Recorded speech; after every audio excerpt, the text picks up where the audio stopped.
e cassaram os mandatos dos parlamentares de esquerda, progressistas, que defendiam os interesses dos trabalhadores. O Brasil passou a viver uma ditadura militar. Essa ditadura militar, atenção que pode cair, porque está fazendo 50 anos da implantação da ditadura militar. A ditadura militar começou em 64 e foi até que ano? 1985. Foram 21 anos de ditadura militar. Eu pergunto a vocês, nesse período da ditadura militar, a economia cresceu ou diminuiu? Cresceu. Teve um período de 69 a 73 que o Brasil foi o país que mais cresceu no mundo. É verdade isso. Houve um grande crescimento econômico. Sim. Mas houve distribuição de renda? Não. A renda foi cada vez mais concentrada. No período da ditadura militar, trabalhador podia fazer greve? Não. Estudante podia fazer greve? Não. Professor podia fazer greve? Não. Era uma ditadura. Não havia liberdades. Os sindicatos estavam fechados. Os parlamentos, os melhores parlamentares, os melhores deputados foram cassados. Aqueles que representavam os interesses dos trabalhadores foram colocados para fora. Então o país cresceu concentrando renda. Isso caracterizou a ditadura militar de 64 a 85. Muito bem.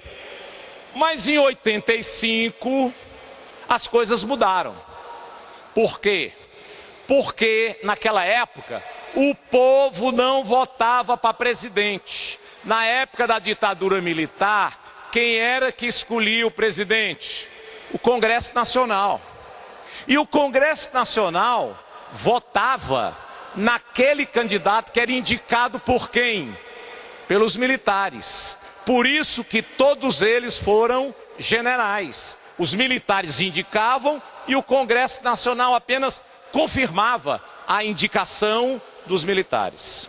Só que em 1985 foi diferente. O Congresso Nacional tinha dois candidatos.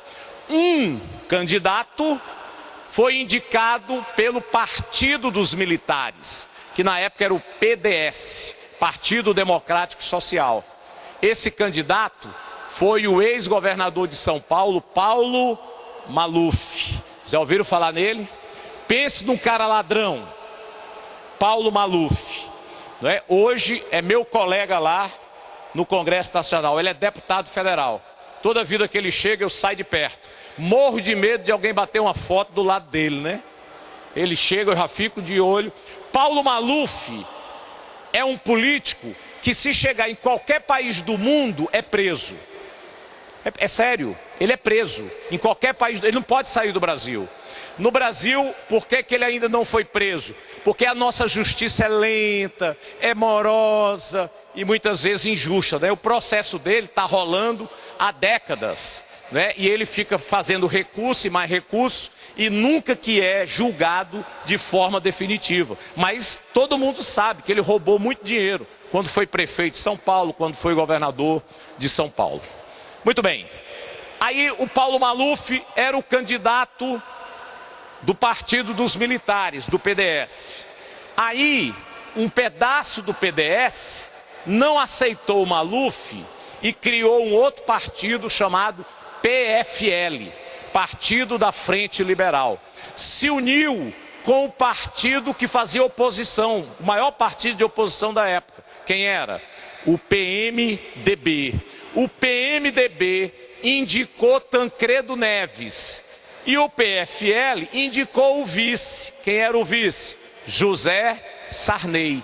Foi a chamada Aliança Democrática. Foi a última escolha indireta pelo Congresso Nacional para escolher um presidente da República. Lembra o que aconteceu?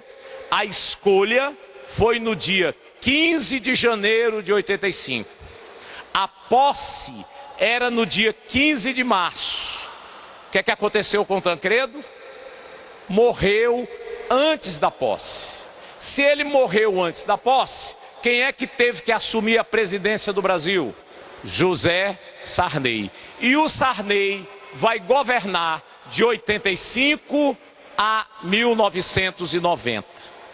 Só que em 88, os congressistas, deputados federais e senadores fizeram uma nova Constituição. A Constituição que está vigorando hoje no Brasil é de 1988. E ficou definido que um ano depois aconteceria eleição direta para presidente da República.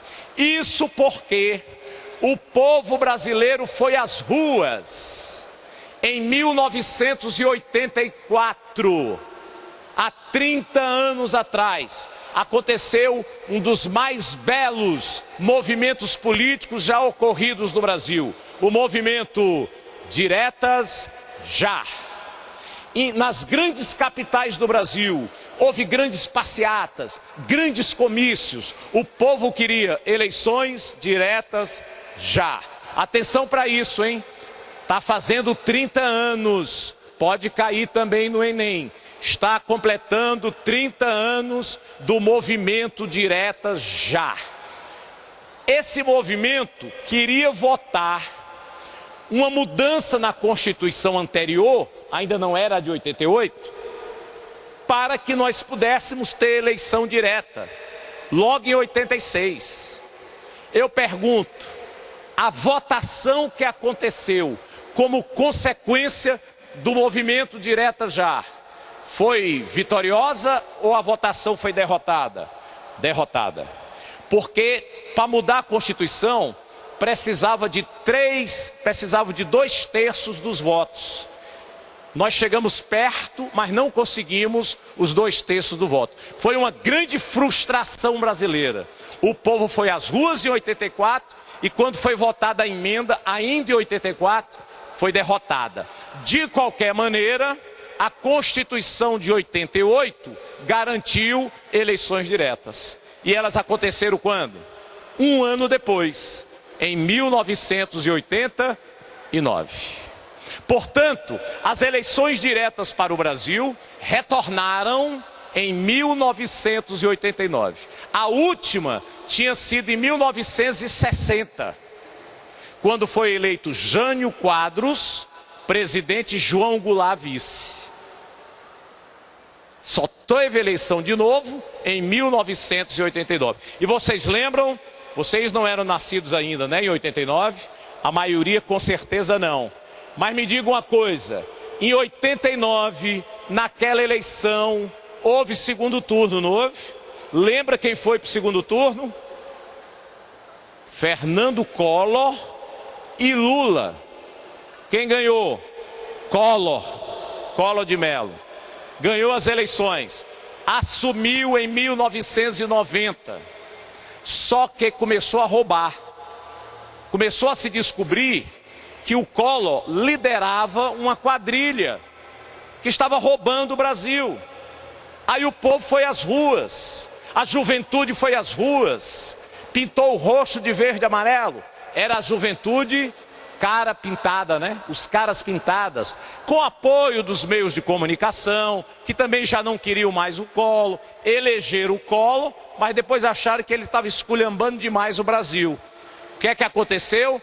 Em 1992, foi o movimento do impeachment já. O que é impeachment? Impeachment significa impedimento. O Congresso Nacional pode decidir colocar um presidente para fora, se houver provas de que ele está com irregularidades graves, com corrupção, com roubo. Foi o que aconteceu com o Collor de Mello. Houve o impeachment, ele foi colocado para fora. Quem assumiu a presidência? Itamar Franco. Lula perdeu a eleição. Itamar Franco vai governar de 92 a 94.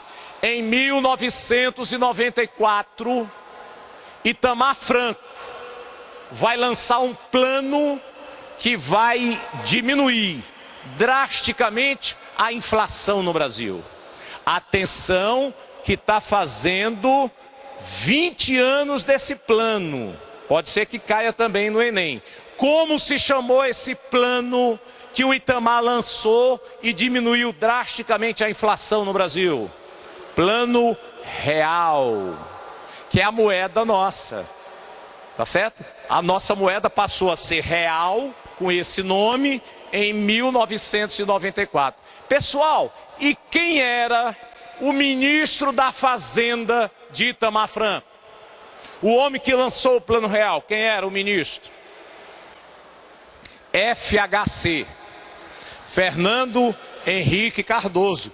Era o ministro da Fazenda que lançou o Plano Real. O Plano Real foi muito bom para o Brasil. Por quê? Porque baixou a inflação. Se baixou a inflação, diminuiu o custo de vida. Os preços não cresciam mais como era anteriormente. E a capacidade aquisitiva do trabalhador aumentou ou diminuiu? Aumentou. Se a inflação caiu, os preços baixaram, a capacidade do trabalhador de comprar aumentou. Ele passou a consumir mais, ele passou a ganhar mais dinheiro. E isso foi tão importante que em 1994 houve eleições. Quais eram os dois principais candidatos? FHC, lançado pelo Itamar, e pela oposição, qual era o principal candidato? Lula de novo. Perdeu no primeiro turno. Em 98, não tinha reeleição no Brasil. Aí o Fernando Henrique passou uma mudança na Constituição para que houvesse reeleição para prefeito, para governador e para presidente. Ora, o povo tinha gostado tanto do Plano Real, com medo da inflação, com medo que o custo de vida voltasse a aumentar, votou de novo em quem? Em FHC. Em 98, FHC foi reeleito presidente do Brasil. Quem foi o principal candidato de oposição? Lula de novo. Portanto, Lula perdeu 3 eleições. Só que o governo FHC teve isso de positivo, conseguiu controlar a inflação. No entanto, ele passou a privatizar muitas empresas estatais, colocou muito funcionário público para fora. O FHC não conseguiu resolver o problema da dívida externa. Naquela época, pessoal, o Brasil devia muito, tinha uma enorme dívida externa. Em 3 momentos, o Brasil quebrou. Em 1999, em 2001 e em 2002, o Brasil quebrou. O que é quebrar? É o país não ter condição de pagar suas dívidas. Quando o Brasil não tinha condição de pagar suas dívidas, o Brasil ia pedir dinheiro emprestado a quem? Ao FMI, ao Fundo Monetário Internacional. Então, no governo FHC, o Brasil pediu dinheiro 3 vezes ao FMI, porque quebrou.